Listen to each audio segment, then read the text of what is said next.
Okay, I'm Shayla, I'm Anna. I'm Katy. and our project is on probability. So, the history of probability. Probability was discovered by Blaise Pascal and Pierre de Fermat in 1654. Chevalier de Mere was a French gambler who was looking for an answer as to why he lost his money in a certain gambling game consistently. So he decided to ask Pascal for help, knowing that he was a mathematician. So Pascal was experimenting and he was searching for a mathematical answer, and he asked Pierre um, to help him because he wasn't getting anywhere. And soon enough, the two had developed the fundamental principle of probability that would later be developed by other mathematicians and scientists. So broadly, probability can be described as ways a specific event can occur over total possible events. Where that gets tricky is counting the actual number of events, which we'll get into in the next slide. So there are different types of events. Mutually exclusive events are events with probabilities that depend on one another. So an example of that would be pulling numbers from a hat without replacing it. So each time you pull it out, the probability to pull out the other ones increases. Independent events are probabilities independent of one another. So in that same example, it would be pulling numbers from a hat, but then still replacing those numbers so that probability doesn't change. The multiplication principle is also a really important part of probability because you can imagine the number of events that can occur as kind of a tree. So each time there's another possibility, there will be more branches off of that tree. So the multiplication principle shows that each time you can multiply by the number of new possibilities. There are also different methods of counting. So permutation is an ordered arrangement of R objects chosen from N objects, where repetition is allowed. So you can see the notation right there, but N permutation R is equal to N factorial over N minus R quantity factorial.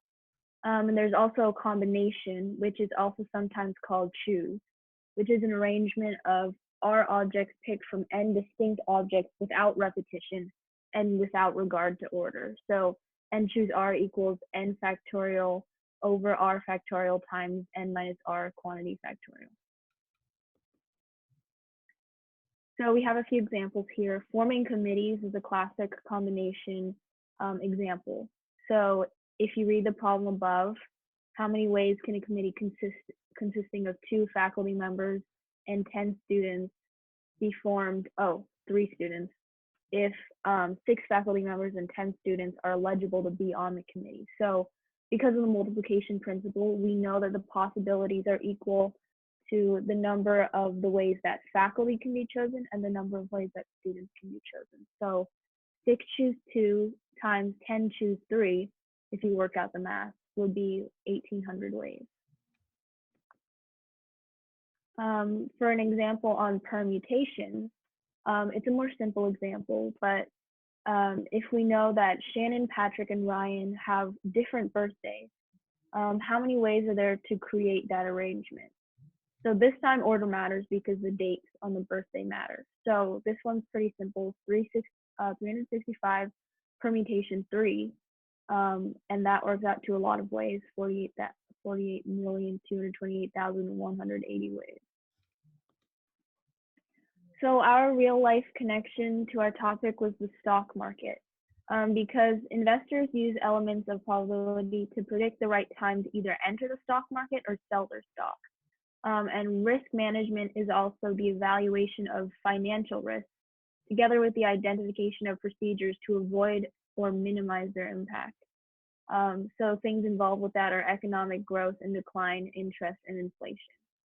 One thing we'll get into later is risk of ruin and value at risk, and these are used to measure the risk of unexpected changes in prices and to measure the risk of loss in the stock market.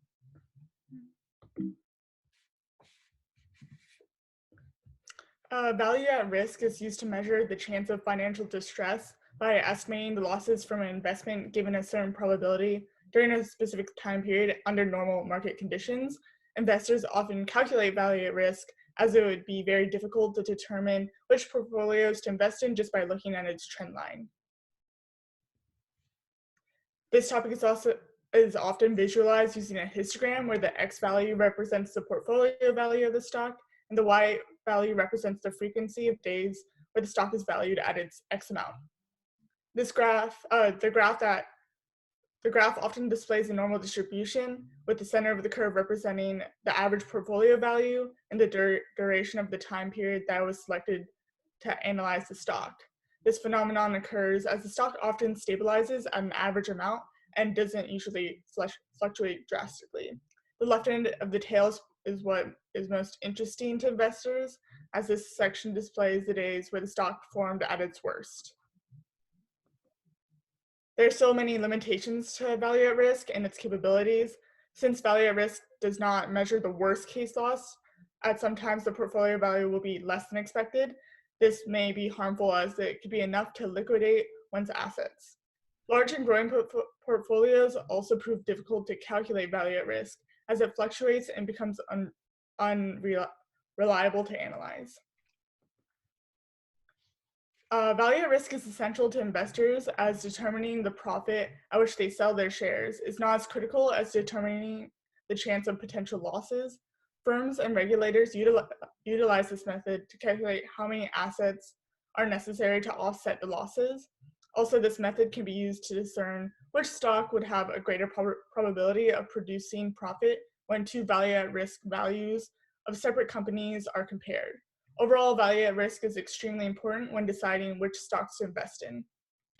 Risk of ruin. So risk of ruin predicts the probability of one person to lose all of their investment without a chance of recovery being possible. This method of measuring risk answers the question, if I buy this stock, what are the chances of me going broke? So it often depends on the amount and variation of the assets owned by the investor in their trading portfolio. And also, ruin doesn't always mean losing the entirety of one's assets, but rather the amount that the investor is comfortable risking. So, for example, like 20% of their funds.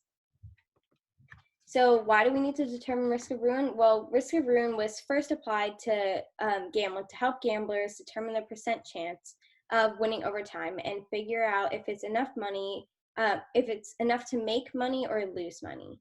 There are there are tables created to show your reward to risk ratio in relation to your win ratio. The payoff ratio represents the average winning trade compared to the average losing trade. And the win ratio is the number of wins compared to the number of trades. So these tables are designed to show the risk of ruin probabilities and your chances. The equation displayed here is utilized to calculate risk of ruin, where W is the probability of a win, L is the probability of a loss, and U is the maximum number of risks that can be taken before the individual reaches their threshold for ruin. To make this topic more comprehensible, this is a situation many investors encounter and find it helpful to know what their risk of ruin is.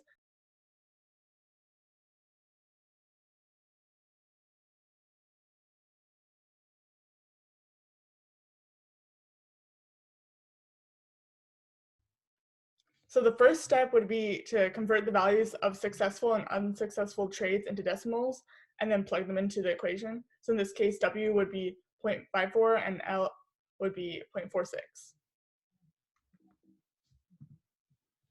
And then the next step would be to find the value of U by taking the amount that will be spent on the stock and then divide it by the value of each trade to determine the maximum amount of risks. Our investors' point of ruin is $70,000, and once it is divided by the trade value, we come to the value of U, which is 14 risks. Finally, once all the values for each variable are found, plug them into the equation and then convert the solution into a percentage. This percentage will be the risk of ruin. Okay, that's all. Thank you. Thank you. Thank you.